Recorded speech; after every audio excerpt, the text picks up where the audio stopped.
Bismillah. Saya terkadang suka mendengar rame obrolan tentang malam Jumat, tanda petik. Ayo sunnah Rasul.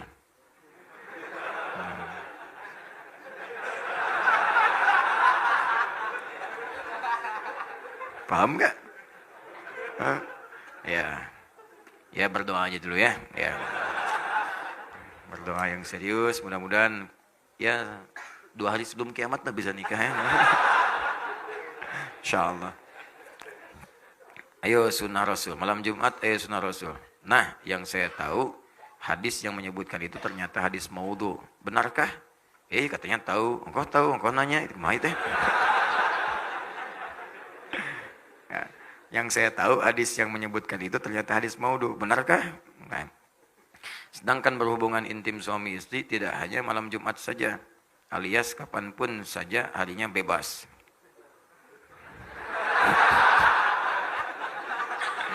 Aduh, baru sholat subuh.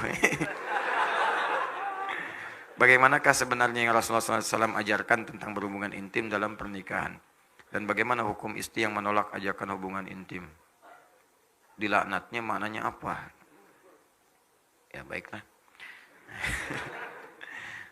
Baik, yang pertama, perihal tentang berhubungan seksual suami istri di malam Jumat, apakah bagian dari sunnah?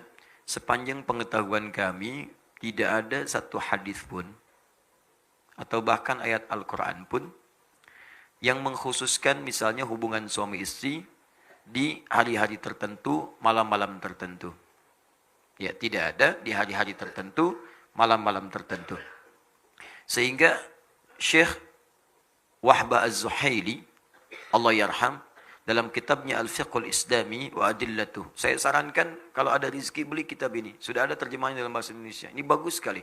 Komparasi fikih Islam, dalilnya lengkap. Itu salah satu guru kami. Saya diantaranya mengaji fikih kepada Syekh Wahbah Az-Zuhaili. Ini orang hebat nih. Disebut As-Suyutil Mu'asir. Imam Suyutinya kontemporer. Jadi kalau bicara biasa, tapi kalau nulis hampir di setiap bidang ilmu, beliau ada tulisannya. Banyak tulisannya itu. Syekh Wahbah Az-Zuhaili. Beliau menuliskan dalam kitabnya Al-Fiqhul Islami wa Adillatuh, cetakan tahun 1985. Beliau sampaikan, walaysa minas sunnati, awas, walaysa minal sunnati al-jima' fi layalin mu'ayyanah.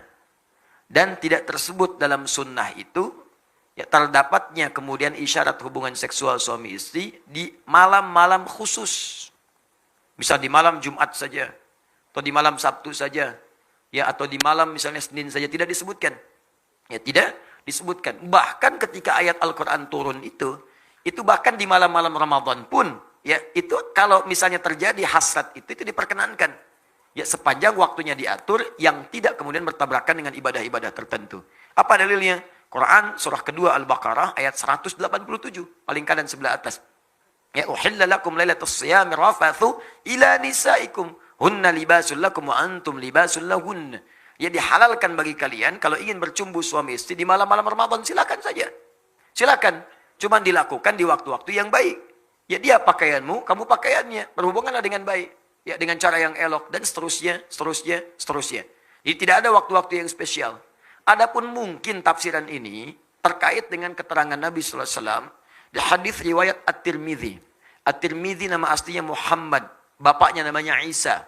Muhammad bin Isa tumbuh berkembang sampai wafat di Tirmidz, dikenal dengan At-Tirmidzi. Menyampaikan riwayat dalam kitabnya nomor hadis 496. Ya, man ightasala fi yaumil jumu'ati wa ghassala wa kabbara ya wabtakara. Siapa yang mandi di hari Jumat, mandinya sempurna hari Jumat. Mandinya sempurna, dibasuh awal sampai akhirnya. Ya, ghassala itu biasanya dalam bab fikih al-ghuslu seperti mandi junub. Sempurna gitu kan? Ya, jadi teliti, rapi, ya dari wudhu terlebih dahulu, kemudian rapi dari atas sampai bawah sempurna dibersihkan. Itu ghassala. Ya, ghassala yughassilu. Ghuslun babul ghusli, bab mandi secara menyeluruh. Ya, babul janabah, bab mandi dalam janabah. Babul ghuslu, mandinya itu mandi terkait dengan janabah. Ghassala diartikan itu. Siapa yang sebelum berangkat Jumat mandi, mandinya seperti orang mandi junub, sempurna dia. Kemudian dia berangkat ke Jumat di awal waktu, mengambil saf paling depan. Ada yang nafsirkan di awal waktu, ada yang nafsirkan ngambil saf paling depan sepanjang tidak mengganggu saudaranya. Menafsirkan saf paling depan itu bukan Anda kemudian melihat peluang di situ kemudian menerobos orang sampai orang tidak nyaman. Ya, punten, saf pertama nih, saf pertama, bukan. Ya. Datang di awal, duduk dengan nyaman. Ada orang datang, berikan ke lapangan. Bukan Anda datang terlambat, nerobos saf paling depan. Sudah penuh, Pak. Urusan penuh, urusan Anda. Urusan saya dengan malaikat nih. Pengen dicatat depan, unta. Ya. Baik. Nah itu gak dibenarkan. Lalu dia datang saf pertama. Duduk dia, mendengarkan khutbah dengan benar sampai selesai. Maka orang ini seperti mendapatkan ibadah puasa dan sholat selama setahun penuh. Dapat pahala orang puasa dan sholat malam selama setahun penuh.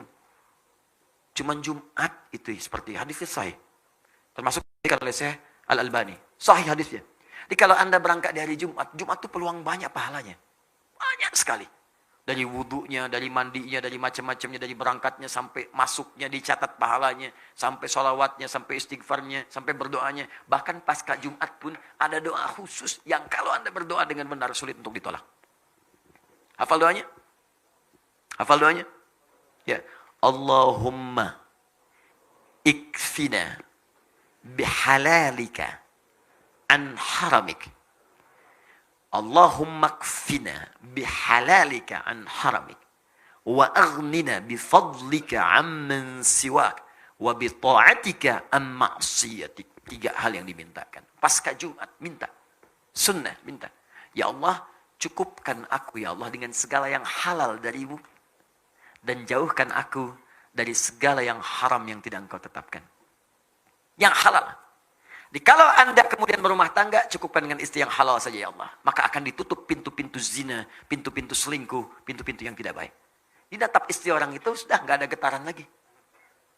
Udah selesai, biasa aja. Dia hijab oleh Allah.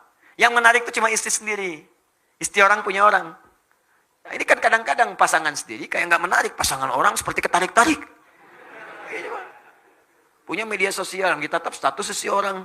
Punya media sosial, ditatap status suami orang gitu kan. Kenapa suami saya tidak seperti ustadz ya?